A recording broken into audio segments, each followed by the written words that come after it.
Whoever makes you mad is your master. Whoever makes you mad controls you, and no one even realizes it. Life happens and most people react. They snap, they see red, and they lose control. Think about the last time you lost your temper. Who was in control? Epictetus said it centuries ago. Whoever makes you mad is your master. And this isn't just philosophy, this is reality. Think about it.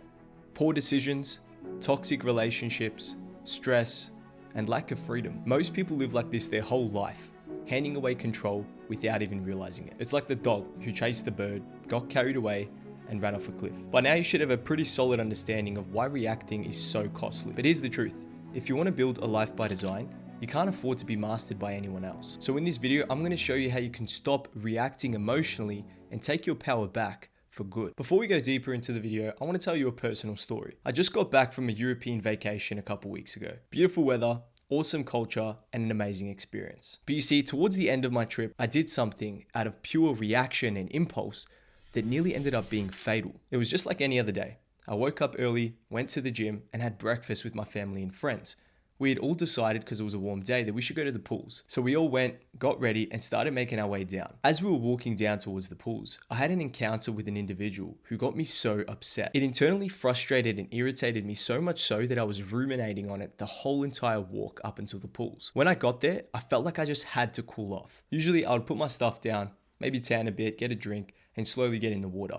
But it's like my vision was blurred. I couldn't see anything else. I was so frustrated within me that I just needed to cool off. So without even looking, I just dived straight in the pool without knowing that it was the shallow end. So I dove in and smacked my nose on the bottom of the pool, and just like that, it was broken. Came out of the pool, blood gushing, and my family and friends had to rush me to the hospital. Now, luckily for me, it wasn't anything worse. It wasn't anything fatal.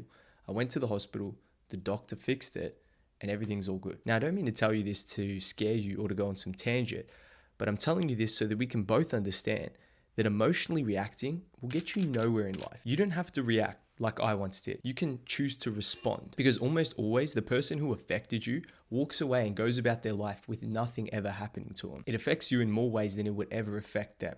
So why let it? An emotion on a deeper level is actually so crucial. Emotion actually stands for energy in motion. An energetically charged thought can do wonders towards building a belief that can support you towards your goals and the life that you want to live. Imagine having the ability to choose the thoughts that you want, but not only that, have the right emotion behind them to build beliefs that actually support you. It would be a superpower. Think of emotion like the language that talks to the deeper parts of your brain. Okay, so now you're probably wondering, how do I become a master of my emotion? And I'm about to tell you right now. There's this little thing I discovered called the APC framework, which you can use and apply to build a level of emotional mastery in your life. Here's how it works. Step 1, awareness. In order to be a master of your emotions, you need to be mentally aware. Become aware of the things that annoy you, frustrate you, or potentially throw you off track. A way that you can cultivate a level of awareness in your life is by simply sitting back and just observing your thoughts.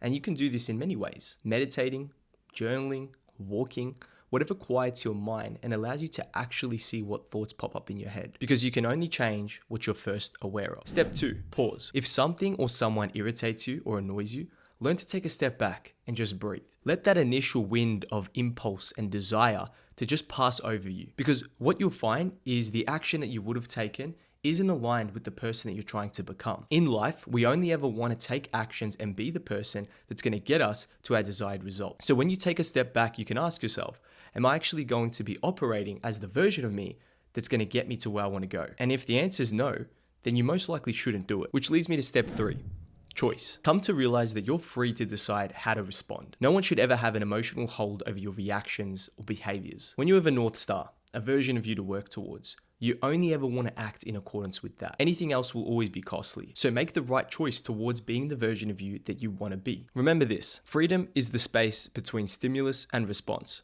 And in that space, you decide if you're free or a slave. And here's how you could apply this APC framework to real life examples. Imagine you had an incident with your boss, where that person absolutely frustrated and annoyed the shit out of you. You could choose to act impulsively or aggressively, but that will almost certainly secure your demise. Instead, become aware.